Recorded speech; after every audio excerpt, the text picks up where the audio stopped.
আজকে আফগানিস্তানে যারা ক্ষমতায় এসেছে তাদের আকীদা নিয়ে সমালোচনা হতে পারে, তাদের বিশ্বাস নিয়ে ফতোয়া ফারায়েজ মাসলা মাসাইল নিয়ে মতভেদ থাকতে পারে, কিন্তু দুটো পয়েন্টে কোনো আফগানিও দ্বিমত করবে না যে তারা সত্যবাদী, ন্যায়পরায়ণ। কোথাও একটা টাকা দুর্নীতি হবে এটি তাদের দ্বারা বরদাস্ত করা সম্ভব নয়। তো তারা এই জায়গায় এসেছে কিভাবে? সমাজের মানুষের সাথে সম্পৃক্ত থেকে, সমাজের মানুষের দুঃখ কষ্টের অনুভূতির অংশীদার হয়ে, সমাজের মানুষের দায়িত্ব নিয়ে। যখন রাশিয়ার সাথে যুদ্ধের পর গোটা আফগানিস্তানে গৃহযুদ্ধ, কোনো ল অ্যান্ড অর্ডার নাই, যেমন আমাদের দেশে 3 দিন কোনো সরকার ছিল না, এরকম ল অ্যান্ড অর্ডার বিহীন অবস্থায় খুন, চুরি, রাহাজানি, ধর্ষণ একাকার। তখন এক মাদ্রাসার ছাত্ররা বের হয়ে এক জায়গায় ধর্ষকের শাস্তি প্রকাশ্যে বাস্তবায়ন করে দিয়েছে। তখন মানুষজন কি দেখলো? যে এরা তো ন্যায়পরায়ণতা প্রতিষ্ঠা করতে জানে, এদের কাছেই তো আমাদের জানমাল নিরাপদ, আমাদের ধন সম্পদ নিরাপদ, আমাদের পরিবার পরিজন নিরাপদ। আমরা কি চাই? নিরাপত্তা চাই, শান্তি চাই। তো ওই নিরাপত্তা, ওই শান্তির গ্যারেন্টি বাংলাদেশে বসবাসরত ইসলামের যারা রিপ্রেজেন্টার, ইসলামকে যারা প্রতিনিধিত্ব করে, তারা দিতে পেরেছে কিনা? তারা তাদের ন্যায়পরায়ণতা, সত্যবাদিতা দিয়ে সেটা ফুটে তুলে ধরতে পেরেছে কিনা? অতএব আপনাদেরকে সমাজের সাথে কানেক্টেড থাকতে হবে। তাহলে 1 নাম্বার বললাম ব্যাপক দাওয়াতি কাজ করতে হবে, 2 নাম্বার বললাম সমাজের সাথে সম্পৃক্ত থাকতে হবে, 3 নাম্বার শক্তিশালী প্রতিষ্ঠান তৈরি করতে হবে। এবার আসবে আপনাদের গণতান্ত্রিক রাজনীতির উত্তর। শক্তিশালী প্রতিষ্ঠান মানে কি? ইউরোপ, আমেরিকা এবং ইংল্যান্ডে গণতন্ত্র কেন টেকসই? ইংল্যান্ড এবং আমেরিকাতে প্রতিষ্ঠানগুলো পাওয়ারফুল, এই জন্য টেকসই। প্রতিষ্ঠান পাওয়ারফুল মানে পুলিশ বাহিনী স্বাধীন স্বতন্ত্র, বিচার বিভাগ স্বাধীন স্বতন্ত্র। ক্ষমতায় বাইডেন কি ট্রাম্প সেটা বিষয় নয়, পুলিশ তার মতো ফাংশন করে, বিচার বিভাগ তার মতো ফাংশন করে। কিন্তু আমাদের ভারত, পাকিস্তান, বাংলাদেশের প্রবণতা হচ্ছে যেই ক্ষমতায় আসে সে পুলিশ, আর্মি, বিচার বিভাগ সবগুলোকে নিজের পকেটের মধ্যে ঢুকিয়ে ফেলে। ফলত এখানে রাষ্ট্র প্রতিষ্ঠান দুর্বল হয়ে যায়, ফাংশন করে না। তো শক্তিশালী প্রতিষ্ঠান মুসলমানদের নাই। কোটি কোটি ভোটার আছে, কিন্তু এই কোটি কোটি ভোটারের প্রতিনিধিত্বকারী শক্তিশালী প্রতিষ্ঠান নাই। আপনি শক্তিশালী প্রতিষ্ঠানের, বেসরকারি শক্তিশালী প্রতিষ্ঠানের 2-1টা উদাহরণ নেন। যখন প্রধানমন্ত্রী হাসিনা বিদায় নিল, তখন অটোমেটিক ট্রানজিশন অফ পাওয়ার, পাওয়ারের হস্তান্তর, এটিই নিয়ম যে যখন রাষ্ট্র অকার্যকর তখন রাষ্ট্রের অবস্থানরত শক্তিশালী প্রতিষ্ঠানগুলোর কাছে ক্ষমতা চলে যায়। তো বাংলাদেশের সবচেয়ে শক্তিশালী প্রতিষ্ঠান হচ্ছে আর্মি। তো ফলত যখন প্রধানমন্ত্রী হাসিনা বিদায় নিয়েছে তখন অটোমেটিক ক্ষমতা চলে গেছে আর্মির কাছে। আরও অসংখ্য শক্তিশালী প্রতিষ্ঠান আছে। প্রথম আলো একাই একটা শক্তিশালী প্রতিষ্ঠান, ডেইলি স্টার একাই একটা শক্তিশালী প্রতিষ্ঠান, ব্র্যাক একাই একটা শক্তিশালী প্রতিষ্ঠান, গ্রামীণ ব্যাংক একাই একটা শক্তিশালী প্রতিষ্ঠান, মানবাধিকার সংস্থা অধিকার একাই একটা শক্তিশালী প্রতিষ্ঠান। তাহলে যখন রাষ্ট্র অকার্যকর তখন অটোমেটিক রাষ্ট্রের ক্ষমতা এই প্রতিষ্ঠানগুলোর কাছে চলে গেছে। আমাদের কোটি কোটি ভোটার আছে, কিন্তু আমাদের প্রতিনিধিত্ব করবে এরকম শক্তিশালী মিডিয়া নাই, আমাদের প্রতিনিধিত্ব করবে এরকম শক্তিশালী অর্থনৈতিক প্রতিষ্ঠান নাই, এরকম শক্তিশালী মানবাধিকার সংস্থা নাই যে মুসলমানদের প্রতিনিধিত্ব করবে। না হলে 5ই আগস্টের চাইতে সুবর্ণ সুযোগ, মুসলমান বা ইসলাম ক্ষমতায় যাবে, এর যে সুবর্ণ সুযোগ অতীতেও কোনোদিন আসেনি, পরে আসাও কঠিন। তাহলে কেন পারেননি? কোটি কোটি ভোটার থাকার পরও কেন পারেননি? আপনাদের কারো, এত ইসলামী দলের, এত ইসলামী সংগঠনের কারো শক্তিশালী প্রতিষ্ঠান ছিল না। তাহলে কোটি কোটি ভোটার দিয়ে আপনি কি করবেন যদি শক্তিশালী প্রতিষ্ঠান না থাকে? এরকম 5ই আগস্ট প্রত্যেক 20 বছর, 25 বছর, 30 বছর পর আসবে। কালকেই আপনাকে ভোট করে ক্ষমতায় যেতে হবে 5 বছরের জন্য, 3 বছরের জন্য, 4 বছরের জন্য। এটি স্বল্প মেয়াদী পরিকল্পনা।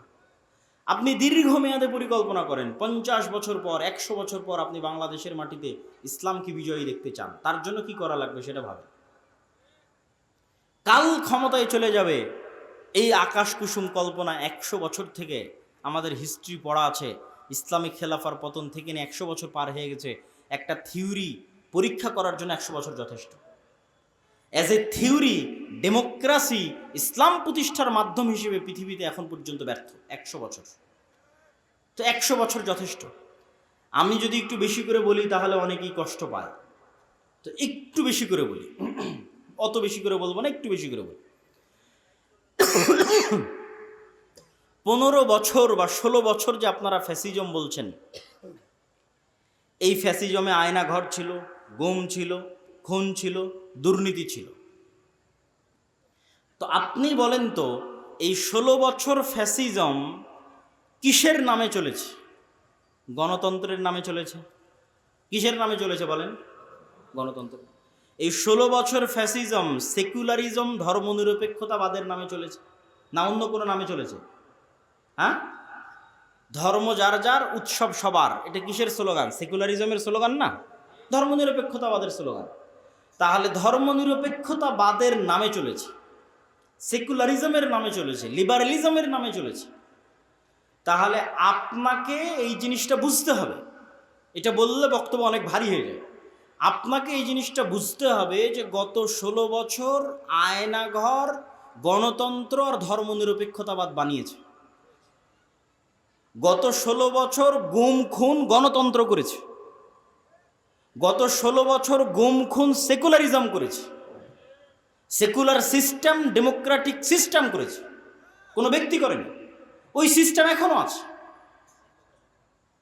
ওই সিস্টেম এরকম আবারও জালেম তৈরি করবে, আবারও এরকম স্বৈরাচার তৈরি করবে। আজ থেকে কারো হায়াত যদি 30 বছর আল্লাহ বাড়িয়ে দেয়, আর আমারও হায়াত যদি আল্লাহ বাড়িয়ে দেয়, তো 30 বছর পর স্মরণ করবেন, বলেছিলাম এই সিস্টেম আবারও জালেম তৈরি করবে। কেন? এটা হচ্ছে পাশ্চাত্য বিশ্বের সুবিধা, যে আমাদের সিস্টেম টিকে থাক, সবার রাগ নির্দিষ্ট ব্যক্তির উপর উঠুক। তো সবার রাগ নির্দিষ্ট ব্যক্তির উপর উঠে গেছে, নির্দিষ্ট ব্যক্তি পালিয়ে গেছে, সবাই ঠান্ডা হয়ে গেছে, কিন্তু সিস্টেম কিন্তু টিকে গেছে। তাহলে আপনাকে বুঝতে হবে যে এই যে বৈষম্য বিরোধী ছাত্র আন্দোলনে যদি 1700 নিহত হয়ে থাকে, তাহলে 1700 জনকে হত্যা করেছে কে বলেন তো? একটু জোরে বলেন দেখি, কে? এই 1700 জনকে হত্যা করেছে গণতন্ত্র এবং ধর্মনিরপেক্ষ মতবাদ। অনেক অনেক কঠিন কথা বলে দিলাম, কিন্তু এটিই সত্য। এটা যত দ্রুত মুসলমানেরা বুঝবে, তা আপনি তাহলে কি বলছেন তাহলে আপনি এই সিস্টেমকে অমান্য করে উপরে ফেলে দিবেন? এটা কখনোই বলিনি। কেননা আমরাই আপনাদের সামনে বক্তব্য দিয়েছি যে চলন্ত যার কাছে ক্ষমতা আছে, রাষ্ট্র ক্ষমতা আছে, তাকে আনুগত্য করতে হবে। আমরাই বক্তব্য দিয়েছি, এবং সেটার বিরুদ্ধে বিদ্রোহ করাকে আমরা খারিজি মতবাদ বলেছি। কিন্তু সমাধানের রাস্তা কোনটা? সমাধানের রাস্তা ওইটা। সেটা হচ্ছে মানুষ অবশ্যই বুঝবে যে এই সিস্টেম জালেম তৈরি করে, এই সিস্টেম স্বৈরাচার তৈরি করে, এই সিস্টেম দুর্নীতিবাজ তৈরি করে, এই সিস্টেম আমাদেরকে মাজলুম করে। কিন্তু এই সিস্টেমের বিরুদ্ধে শক্ত আওয়াজ তোলার জন্য আপনাদের প্রতিষ্ঠান লাগবে। এরকম 100 বছরও যদি রাজনীতি করেন, ভোট করেন, তো ওই পাওয়ার অর্জন করতে পারবেন না যেই পাওয়ার একটা প্রতিষ্ঠানের থাকে, শক্তিশালী প্রতিষ্ঠানের থাকে। সম্মানিত উপস্থিতি, তাহলে আপনাদেরকে দিক নির্দেশনামূলক কি কি বললাম? 1 নাম্বার বলেছি ব্যাপক দাওয়াতি কাজ করতে হবে। 2 নাম্বার বলেছি সমাজ এবং দেশের সাথে সম্পৃক্ত থাকতে হবে। 3 নাম্বার বলেছি শক্তিশালী প্রতিষ্ঠান তৈরি করতে হবে। 4 নাম্বার পয়েন্টটা আগে সংক্ষিপ্ত আলোচনা করেছি, একটু আলাদা পয়েন্ট আকারে এখন বলি। 4 নাম্বার পয়েন্ট হচ্ছে, এখন আপনার কাছে যত ছোটোখাটো প্রতিষ্ঠান আছে, যত ছোটোখাটো মসজিদ আছে, মাদ্রাসা আছে, দল আছে, সংগঠন আছে, এগুলোতে ন্যায়পরায়ণতা, সত্যবাদিতা প্রতিষ্ঠা করে। যে কোনো একটা ছোট্ট মাদ্রাসায় ন্যায়পরায়ণতা, সত্যবাদিতা প্রতিষ্ঠা করেন, আল্লাহ কবুল করলে ওই মাদ্রাসা থেকে রাষ্ট্র ক্ষমতায় পৌঁছে দেবে। বেশি কিছু লাগবে না, এই 2টা গুণ লাগবে। একটা ছোট্ট সংগঠনের মধ্যেও যদি ন্যায়পরায়ণতা, সত্যবাদিতা প্রতিষ্ঠা হয়, আল্লাহ ওখান থেকেই রাষ্ট্র ক্ষমতায় পৌঁছে দেবে। কিন্তু সত্যবাদিতা এবং ন্যায়পরায়ণতা ছাড়া রাষ্ট্র ক্ষমতায় যাওয়ার জন্য আল্লাহ সুবহানাহু ওয়া তাআলার দয়ায় কোনো সুযোগ নেই।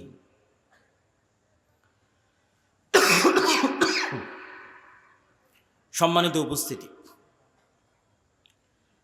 তাহলে আমরা আমাদের আলোচনার শেষের দিকে চলে আসি যে এই পরিবর্তিত পরিস্থিতিতে স্কুল কলেজ বিশ্ববিদ্যালয় সহ দেশব্যাপী যে দাওয়াতি কাজের পরিবেশ তৈরি হয়েছে, এই দাওয়াতি কাজের পরিবেশকে আল্লাহর পক্ষ থেকে নিয়ামত মনে করতে হবে, আল্লাহর পক্ষ থেকে দয়া মনে করতে হবে।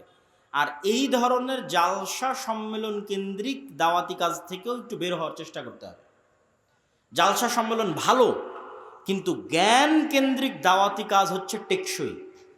আমার বহু বক্তব্যে আপনারা শুনেছেন, আমি বলেছি যদি জালসা করে জ্ঞান পৌঁছানো বেশি ভালো হতো, তাহলে ব্রাক শুধু জালসাই করে বেড়াতো, আর খ্রিস্টান মিশনারিরা শুধু জালসাই করত।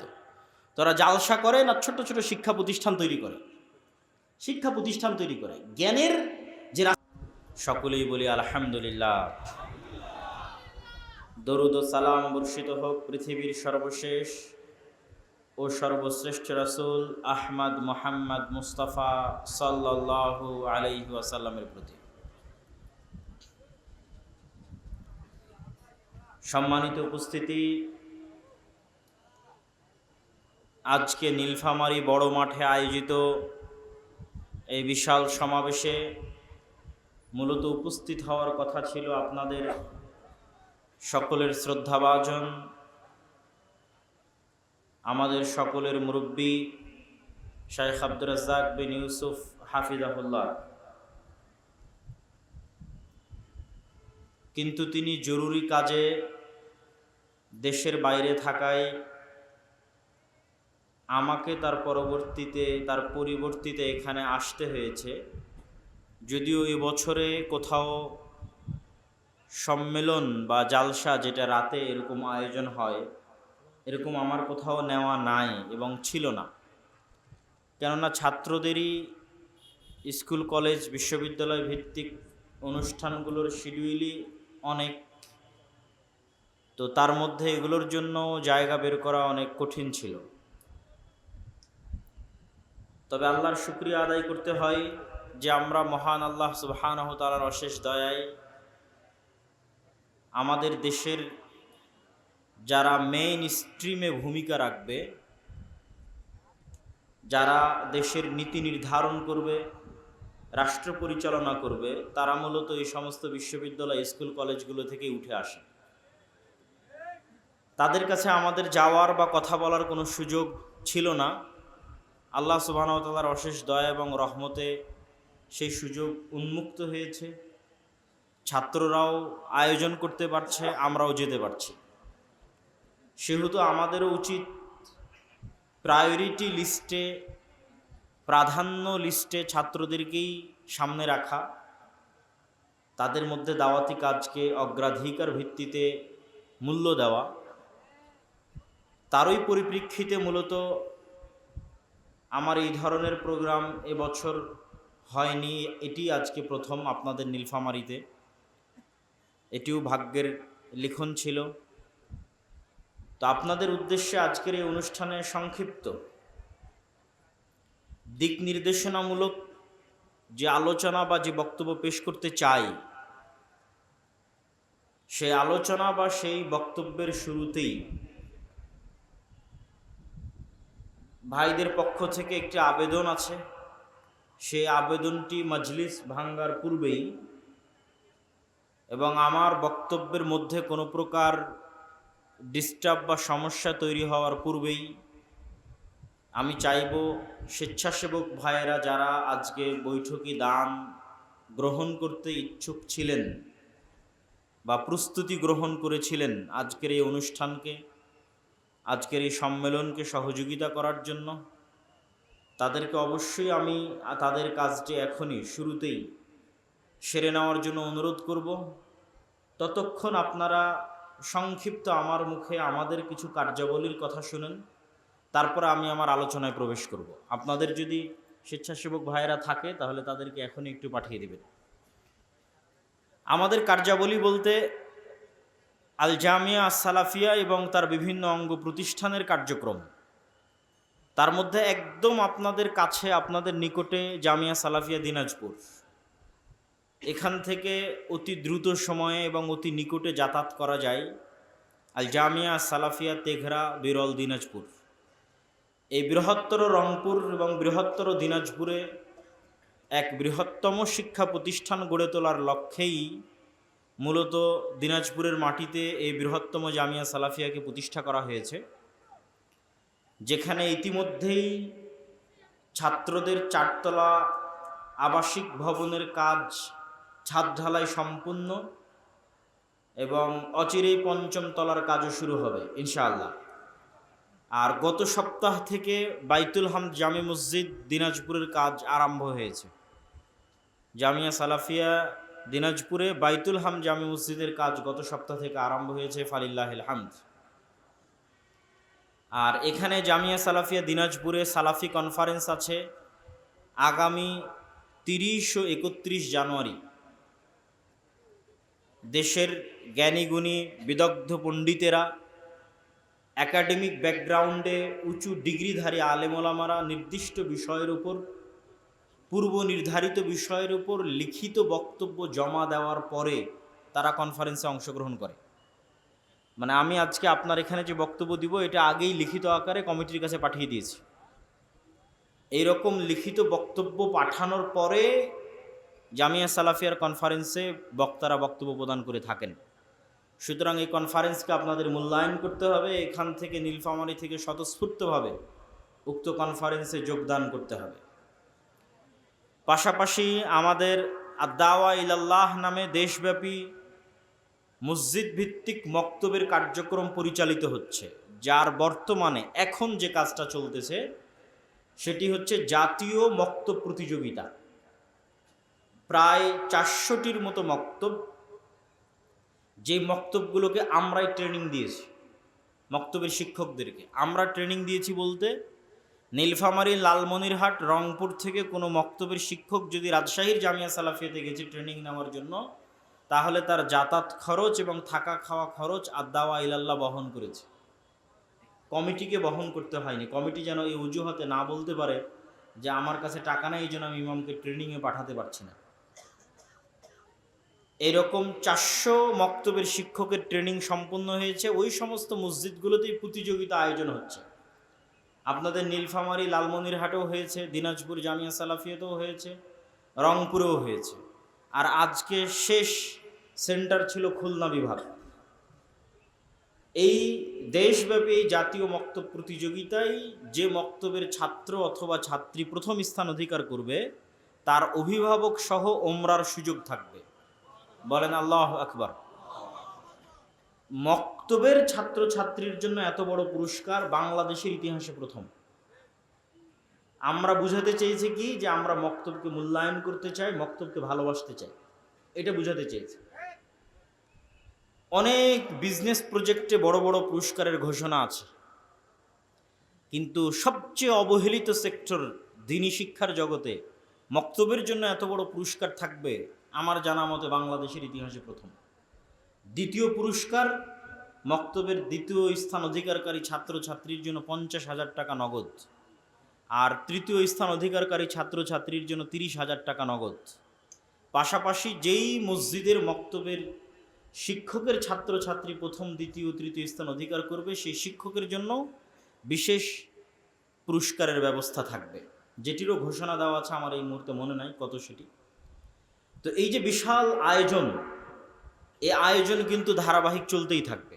রাজশাহীর সালাফি কনফারেন্স এটির ফাইনাল পরীক্ষা আছে আগামী 7 ও 8 নভেম্বর, তথা সামনের শুক্রবারের পরের শুক্রবারই ফাইনাল পরীক্ষা হবে রাজশাহীর সালাফি কনফারেন্সে। আর রাজশাহীর সালাফি কনফারেন্সে পূর্বের ন্যায় দেশ বিদেশের আলেমোলামা উপস্থিত থাকবেন। আমরা আশা করছি আনুমানিক সৌদি আরবেরই বিভিন্ন বিশ্ববিদ্যালয়ের মেহমান থাকবেন 3-4 জন বা 4-5 জন। আর ভারতের বড় বড় শিক্ষা প্রতিষ্ঠানের মুহাদ্দিসগণ তো ওখানে 24 ঘন্টা দার্সি দেন ছাত্রদের মধ্যে। এবং বাংলাদেশের ইতিহাসে আমার মনে হয় প্রথম কোনো মাদ্রাসা যেখানে শিক্ষকদের বেতন স্কেল রাখা আছে 70,000 টাকা, 80,000 টাকা। শুধু শিক্ষার মানোন্নয়নের জন্য। এবং আপনারা জেনে খুশি হবেন যে আলহামদুলিল্লাহ সুম্মা আলহামদুলিল্লাহ সুম্মা আলহামদুলিল্লাহ, বাংলাদেশি বা ভারতীয় বিশাল এক ষড়যন্ত্রের পথকে অতিক্রম করে আমরা মদিনা ইসলামী বিশ্ববিদ্যালয়ের সাথে মোয়াদালা করতে সক্ষম হয়েছি, আলহামদুলিল্লাহ। এটা আমাদের কাছে এক প্রকার জিহাদের মতো ছিল। এবং যখন আমাদের বিরুদ্ধে ষড়যন্ত্র বেশি হচ্ছিল, তখন আমরা সিদ্ধান্ত নিয়েছিলাম যে মদিনা ইসলামী বিশ্ববিদ্যালয়ের সাথে মোয়াদালা করতে দিবে না, তাহলে বাংলাদেশে আমরা মদিনা ইসলামী বিশ্ববিদ্যালয় বানাবো ইনশাআল্লাহ। তো বাংলাদেশে মদিনা ইসলামী বিশ্ববিদ্যালয় বানানো হবে এই মর্মে মূলত সৌদি আরব থেকে শিক্ষকদের নিয়ে আসা শুরু, ভারত থেকে শিক্ষকদের নিয়ে আসা শুরু। এই উদ্যোগ আগে ছিল না আমাদের। যখন আমাদেরকে বাধা প্রদান করা হয়েছে তখন আমরা তার চেয়ে বড় স্বপ্ন দেখেছি। এবং আলহামদুলিল্লাহ, আল্লাহ সুবহানাহু ওয়া তাআলা যেন আমাদেরকে এইরকমই বড় মন মানসিকতায় থাকার তৌফিক দান করেন, আল্লাহুম্মা আমিন। আব্দুর রাজ্জাক বিন ইউসুফ বারবার বলেন যে আমি কখনো পিছনে তাকিয়ে দেখিনি যে আমাকে একজন বাধা দিচ্ছে তো চলো আমিও ওর বিরুদ্ধে লাগি, না, সে আমাকে বাধা দিচ্ছে তো আমি তার চেয়ে বড় কি করতে পারি, আল্লাহ আমাকে সেই তৌফিক দান করে। এই যে বড় মন মানসিকতা নিয়ে সামনে আগানো, এটি যেন আল্লাহ আমাদের অব্যাহত রাখে এবং কবুল করে, আল্লাহুম্মা আমিন। তো জামিয়া সালাফিয়ার মতো এরকম বৃহৎ প্রতিষ্ঠান থেকে এরকম বড় বড় আলেমদের তত্ত্বাবধানে মাসিক আল ইতিসাম নামে একটি পত্রিকা প্রকাশিত হয়। হয়তো আজকের বইয়ের স্টলগুলোতেও থাকতে পারে, যেখানে আমি নিজেও নিয়মিত লিখি। এই মাসের সম্পাদকীয়তে আছে যে ইসলামের সামগ্রিক বিজয় কিভাবে সম্ভব, আপনারা পড়ে দেখতে পারেন। খুবই গুরুত্বপূর্ণ কিছু পয়েন্ট তুলে ধরা আছে।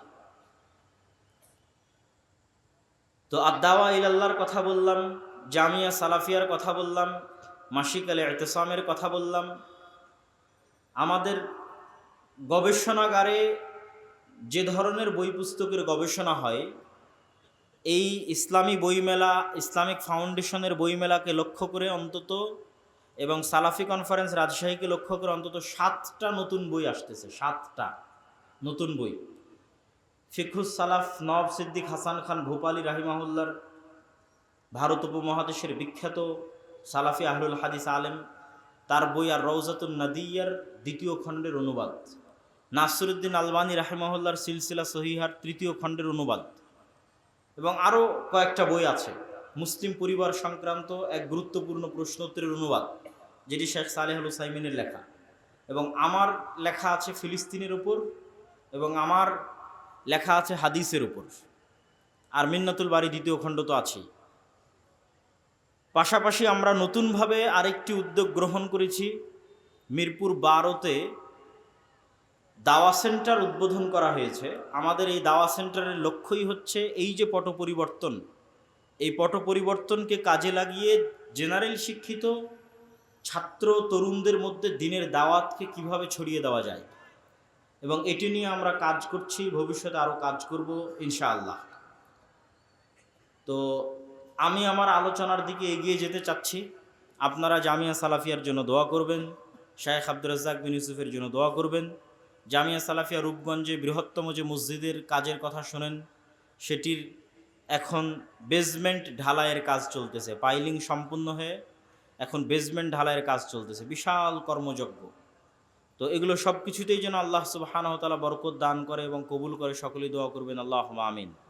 এবং যার যেভাবে সম্ভব হবে, দূরে যাওয়া সম্ভব না হলে অন্তত জামিয়া সালাফে দিনাজপুরে যাবেন, আর রাজশাহীতে যাওয়া যদি সম্ভব হয় তাহলে 7 এবং 8 নভেম্বর সামনে আসতেছে, যাবেন। তো আমি আমার বক্তব্যের দিকে এগিয়ে যাই। আজকে আপনাদের সামনে সংক্ষিপ্ত বক্তব্য হবে দিক নির্দেশনামূলক। এই যে পট পরিবর্তন, এই পট পরিবর্তনে আমার এবং আপনার করণীয় কী, আমার এবং আপনার ভূমিকা কী, অতি আবেগী না হয়ে বিবেক দিয়ে চিন্তা করে পদক্ষেপ গ্রহণ করতে হবে। আপনি পদক্ষেপ গ্রহণ করেন, অথবা ছাত্ররা করুক, অথবা অন্য কেউ করুক। আপনি যদি মনে করেন যে আপনি বাংলাদেশের মাটিতে ইসলামকে বিজয়ী দেখতে চান, তাহলে আপনাকে জানতে হবে আপনি কেন ইসলামকে বিজয়ী দেখতে চান। আপনাকে যদি আমি বলি যে ইসলাম মানে হচ্ছে সকলকে বাধ্যতামূলক এখানে পর্দা করতে বলা হবে। আপনাকে যদি আমি বলি সকলকে বাধ্যতামূলক এখানে সালাত আদায় করানো হবে, তাহলে তো আপনারা সবাই ভয় পেয়ে যাবেন যে তাহলে আর ইসলামিক খেলাফতের দরকার নাই বাবা। কেননা হাজার হাজার মানুষ এখানে বসে আছেন যারা হয়তো নিয়মিত সালাত আদায়ের সুযোগ পান না বা আগ্রহ থাকলেও করেন না। হাজারো মানুষ আছে যারা হয়তো মুখে দাড়ি রাখেননি, তখন ভয় পাবেন, থাক ওই ইসলামিক খেলাফত দরকার নেই, গণতন্ত্র আছে, গণতন্ত্রই থাক। কিন্তু আপনাকে জানতে হবে যে এর ঊর্ধ্বে উঠেও, এই ইবাদাহ এবং হুকুম আহকামের ঊর্ধ্বে উঠেও ইসলামী খেলাফতের আরেকটি চেহারা আছে যেটি আজকের আন্তর্জাতিক বিশ্ব আপনাকে দেখতে দিতে চায় না। আন্তর্জাতিক বিশ্ব আপনাকে বুঝাতে যায়, দেখো ইসলামী খেলাফা মানে এভাবে রজম করে হত্যা করা হবে, ইসলামী খেলাফা মানে এইভাবে তোমাদের হাত কাটা হবে। মানে জাস্ট ভীতিকর চেহারাটা জনগণের সামনে তুলে ধরা, যেন মানুষ কখনোই অন্তর থেকে জাস্ট মুখে তাকবীর দেওয়ার সময় আছে কিন্তু বাস্তবে চাওয়ার সময় কেউ চাইবে না যে এখানে ইসলামী খেলাফা প্রতিষ্ঠিত হোক। কিন্তু ইসলামী খেলাফা বা ইসলামী রাষ্ট্র ব্যবস্থার একটা পজিটিভ দিক আছে, এটা এখন আমাদের আলোচনা করতে হবে, জানতে হবে, এটা জানার সুযোগ মানুষের মধ্যে আগ্রহ আছে। এখন মানুষ 16 বছরের ফ্যাসিজম দেখেছে, দুর্নীতি দেখেছে, অন্যায় অত্যাচার গুম খুন দেখেছে। এখন মানুষ মনে করছে আমরা ভালো একটা অবস্থার দিকে এগিয়ে যাব, কিন্তু সত্যি বাস্তবেই কি ভালো একটা অবস্থার দিকে এগিয়ে যাওয়া সম্ভব? যেতে চাইলে কিভাবে সম্ভব? তো ইসলামী খেলাফা এবং রাষ্ট্র ব্যবস্থার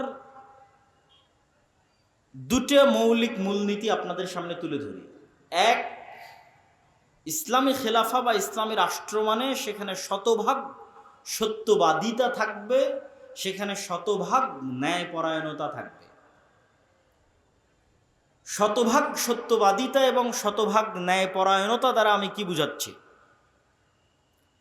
শতভাগ সত্যবাদিতা এবং ন্যায়পরায়ণতা দ্বারা বুঝাচ্ছি যে আজকে আমরা নীলফামারীতে সবাই মিলে ঘোষণা করলাম যে এখানে আমরা ইসলামী খেলাফা কায়েম করলাম। ইসলামী খেলাফা কায়েম করার পর সবার জন্য সালাত বাধ্যতামূলক করে দিলাম, সবার জন্য পর্দা বাধ্যতামূলক করে দিলাম। তারপরে যার জন্য সালাত বাধ্যতামূলক করেছি ওই নামাজি ওসি, হাজি ডিসি, হাজি টিওনো ইওনো এবং নামাজি এসিল্যান্ড এবং সাব রেজিস্ট্রার, এরা যখন এদের চেম্বারে বসতেছে তখন ঘুষ খাচ্ছে, কিন্তু সে নাকি সালাত আদায় করে, নামাজ পড়ে। আবার সেই ঘুষের টাকা, সেই প্রশ্ন ফাঁসের টাকা নাকি আল্লাহর রাস্তায় দান করতেছে। অনেক বড় দানবীর হিসেবে বড় বড় জালসা সম্মেলনে প্রধান অতিথি, বিশেষ অতিথি হিসেবে আমন্ত্রিত হচ্ছে। আপনি দেখান গত 16 বছরের কোন রাজনৈতিক নেতা, কোন ওসি ডিসি এসপি এমন নাই যে কোনো না কোনো মাদ্রাসা, কোনো না কোনো মসজিদ, কোনো না কোনো জালসা, কোনো না কোনো ইসলামী সম্মেলনের সাথে জড়িত ছিল না? বের করেন। তাহলে তারা ইসলামের আসল অর্থটা বুঝতে পারেনি। এবং যে বুঝতে পারে যে ইসলামের আসল অর্থ কি, সে বলবে এগুলো গণতন্ত্র, সমাজতন্ত্র, এগুলোর দরকার নাই, রাষ্ট্র ক্ষমতা ইসলামকে যেতে দাও, শতভাগ বলবে। কেননা ইসলাম আসলে সর্বপ্রথম আপনারা যারা মাজলুম আছেন, অফিস আদালতে ঘুষ ছাড়া কাজ হয় না, টাকা ছাড়া চাকরি হয় না, বাংলাদেশের কোনো রাজনৈতিক দল এগুলো বন্ধ করতে পারবে না, গণতন্ত্র দিয়ে এগুলো বন্ধ করা সম্ভব নয়। একমাত্র ইসলামই পারবে আপনার যে ন্যায্য অধিকার আছে সেটি আপনাকে ফিরিয়ে দিতে। রাষ্ট্রের যত নাগরিক সুযোগ সুবিধা আছে সমানভাবে প্রত্যেক নাগরিককে সেই সুযোগ সুবিধা প্রদান করা মানে ইসলামের রাষ্ট্র প্রতিষ্ঠা করা, যেটি ওমর রাদিয়াল্লাহু তাআলা আনহু করেছিলেন। এটা ইসলামী রাষ্ট্রের সবচেয়ে ভালো দিক, কিন্তু সেটিকে আমাদের চোখের সামনে আনতে দেওয়া হয় না। এবং আলেম ওলামা, মসজিদ মাদ্রাসা, ইসলামী দল, ইসলামী সংগঠন, তারাও এই বিষয়টার প্রতি ফোকাস করে না। কেন তারা এই বিষয়টার প্রতি ফোকাস করে না? আমার এই বক্তব্য নিয়ে কিছু সমালোচনাও হয়েছে। আমি সত্যবাদিতা এবং ন্যায়পরায়ণতা দ্বারা এইটি বলছি না যে যে ব্যক্তির মধ্যে তাওহীদ আছে কিন্তু সে সত্যবাদী নয়, ন্যায়পরায়ণ নয়, সে জান্নাতে যাবে না, এ কথা আমি বলছি না।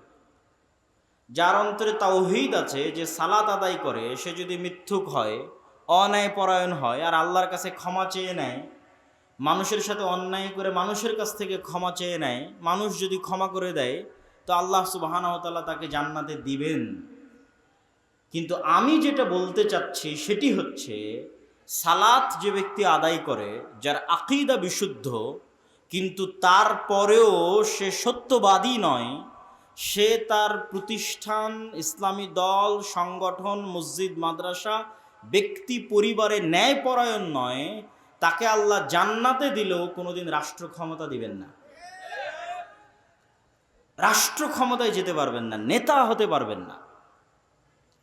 এই জন্য আল্লাহ সুবহানাহু ওয়া তাআলা যত নবী রাসূল পাঠিয়েছেন, সকল নবী রাসূলকে সত্যবাদী, ন্যায়পরায়ণ করে পাঠিয়েছেন।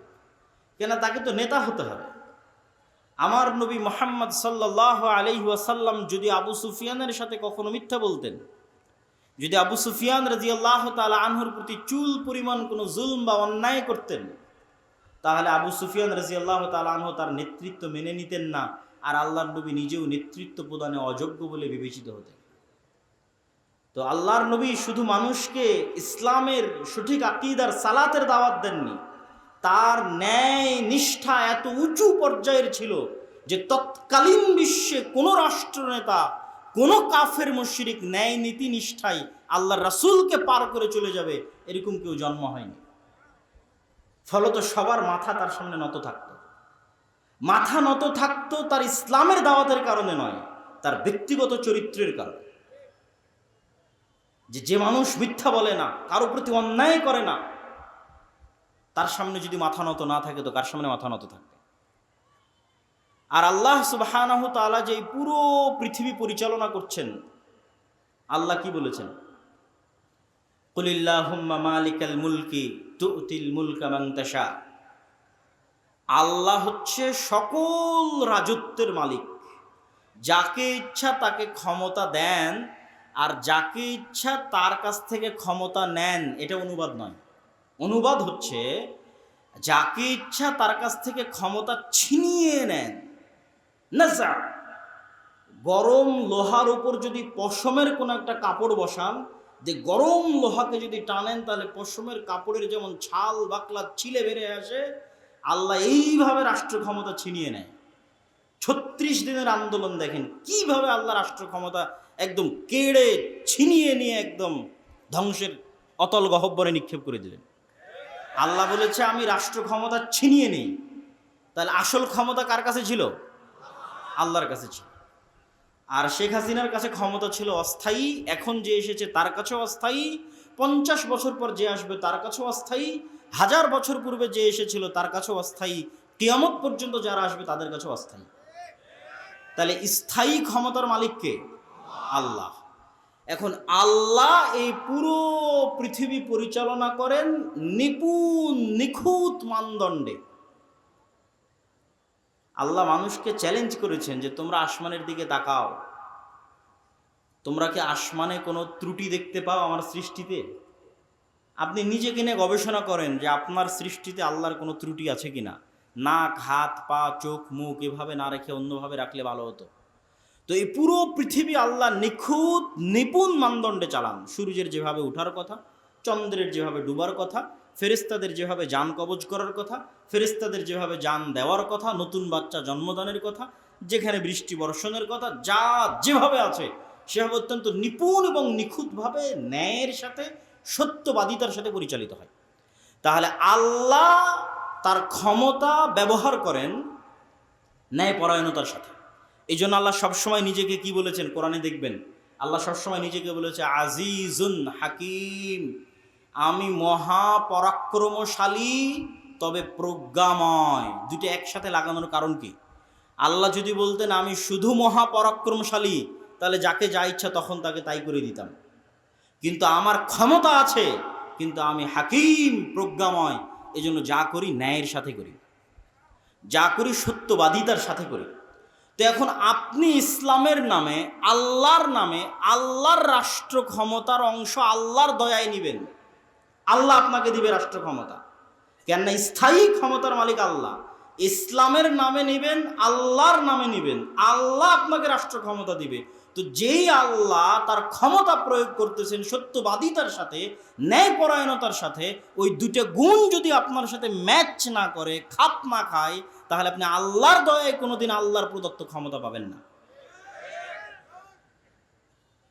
এই জন্য আপনি যত মসজিদে যান, মাদ্রাসায় যান, ইসলামী দলে যান, ইসলামী সংগঠনে যান, যত বিভেদ আছে, যত গণ্ডগোল আছে, হানাফি কি, আহলে হাদিস কি, যত মত পার্থক্য আছে, এই মত পার্থক্যগুলোর মূলে মাসালা মাসাইল এবং আকীদার যতটা না ভূমিকা আছে। ধরেন দেওবন্দীদের সবার আকীদা এক, তারপরেও শত শত দলে বিভক্ত হয়ে আছে। এক মাদ্রাসা ভেঙে আর এক মাদ্রাসা তৈরি হয়েছে। আহলে হাদিসদের সবার আকীদা এক, তারপরে এক মাদ্রাসা ভেঙে আর এক মাদ্রাসা হয়েছে, এক দল ভেঙে আর এক দল হয়েছে। এই যে আকীদা এবং মাসালা এক হওয়ার পরও যে বিভেদগুলো, এই বিভেদগুলোর মধ্যে ঢুকেন, এই প্রত্যেকটা বিভেদের মধ্যে কারণ আপনি আকীদা মাসালা পাবেন না। কারণ হচ্ছে অন্যায়পরায়ণতা এবং মিথ্যা। হয় যিনি দলের নেতা আমির তিনি অন্যায়পরায়ণ অথবা মিথ্যার আশ্রয় নিয়েছেন, অথবা যারা কর্মী মামুর তার অধীনস্থ তারা অন্যায়পরায়ণ মিথ্যার আশ্রয় নিয়েছে। মানুষের হক যথাযোগ্যভাবে বুঝিয়ে দিতে পারেনি, দায়িত্ব পালনে ন্যায় পরায়ণতা রক্ষা করতে পারেনি। তাহলে আমরা আমাদের এই ছোট ছোট প্রতিষ্ঠানে, ছোট ছোট গণ্ডির মধ্যে আমি ন্যায়ভাবে শাসন করতে পারছি না, সত্যবাদিতার সাথে শাসন করতে পারছি না, তাহলে আল্লাহ কিভাবে আমাকে বিশাল রাষ্ট্রের দায়িত্ব দিবেন? এটা অসম্ভব। এই জন্য আলহামদুলিল্লাহ, মাশাআল্লাহ, আপনাদের মধ্যে সঠিক আকীদা আছে, আমল আছে। কিন্তু মুসলমানেরা যদি চায় যে তাদের রাষ্ট্র ক্ষমতা প্রয়োজন, তাহলে তাদেরকে এই দুটো জিনিসের প্রতি ফোকাস করতে হবে। আপনি ন্যায়পরায়ণতাকে কখনোই এত হালকাভাবে নিয়েন না, কখনোই না। আপনি মনে করছেন না আমি তো ন্যায়পরায়ণ, আপনি আপনার স্ত্রীর সাথে ন্যায়পরায়ণ কিনা এই বিচারে কিয়ামতের মাঠে ফেসে যাবেন। বাদ দিলাম রাষ্ট্রের কথা, দোকানপাটের কথা, আপনার স্ত্রীর ন্যায্য পাওনা আপনি বুঝিয়ে দিয়েছেন কিনা সঠিকভাবে, এই বিচারে কিয়ামতের মাঠে ফেসে যাবেন। আপনি জানেন বড় বড় আলেম ওলামারা বিবাহ অনেকেই করেননি। কেন করেনি? এই ভয়ে করেনি যে তার স্ত্রীর হক, ন্যায্য হক সে বুঝিয়ে দিতে পারবে কিনা। মানুষের হক খুবই কঠিন, ন্যায়পরায়ণতা প্রতিষ্ঠা করা খুবই কঠিন জিনিস। আপনি মনে করেছেন আমি হয়তো সালাত সিয়াম সব কিছু সঠিক আকীদাতে জান্নাতে চলে গেলাম, কিন্তু বাপের সম্পত্তি বন্টন করার সময় বোনকে ন্যায়পরায়ণতার সাথে বন্টন করে দেন। মানে যেই জায়গায় দামি জমি সেখানে আপনি ভাগ নিয়েছেন, বোনকে দেননি। যেটা দূরে কম দামি আবাদ হয় না সেখানে বোনকে দিয়েছেন। তাহলে এই জমি বন্টনে কি আপনি ন্যায়পরায়ণতা করেছেন? করেননি। তাহলে আপনার মতো দুর্নীতিবাজ চোরকে আল্লাহ রাষ্ট্র ক্ষমতা দিবে আল্লাহর দয়ায়? অসম্ভব। আল্লাহর দয়ায় রাষ্ট্র ক্ষমতা পাবেন না। জোর করে মারামারি করে রাষ্ট্র ক্ষমতা সেটা ভিন্ন জিনিস। আমরা আলোচনা করছি ইসলাম রাষ্ট্র ক্ষমতায় যাবে কার দয়ায়? আল্লাহর দয়ায়। তো আল্লাহর দয়ায় ইসলাম যদি রাষ্ট্র ক্ষমতা যায়, তো মুসলমানদেরকে কি হতে হবে? মুখে বলতে হবে সত্য, কাজে হতে হবে ন্যায়পরায়ণ। পরিবারে, সমাজে, প্রতিষ্ঠানে, রাষ্ট্রে। এমনি দেশ চেঞ্জ হয়ে যাবে। একদিনে দেশ পরিবর্তন হওয়া সম্ভব, একদিনে।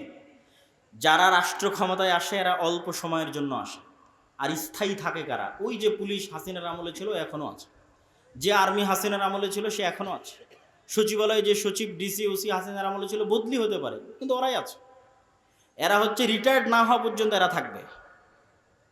তাহলে আসল ক্ষমতা কাদের হাতে? ওদের হাতে না, আসল ক্ষমতা ওদের হাতে। তাহলে এই যে ওসি ডিসি এসপি সচিব, এদের যদি ন্যূনতম মেরুদণ্ড সোজা হয় আর বলে যে আমরা অন্যায় করব না এবং সত্য বলবো, তো ক্ষমতায় যেই আসুক দেশ ভালো চলবে না মন্দ চলবে? ভালো চলবে। কিন্তু তাদের সেই শক্ত মেরুদণ্ড নাই। আমরা ওই শক্ত মেরুদণ্ডওয়ালা প্রজন্ম তৈরি করতে পারিনি। সবাই টাকার কাছে বিক্রি, অর্থের কাছে বিক্রি, অথচ তারা সবাই দাবি করে সে অনেক বড় হাজি, অনেক বড় নামাজি, অনেক বড় দানবীর, বড় বড় জালসার প্রধান অতিথি, বড় বড় জালসার বিশেষ অতিথি। এগুলো ইসলাম নয়। আপনাকে সত্যবাদী এবং ন্যায়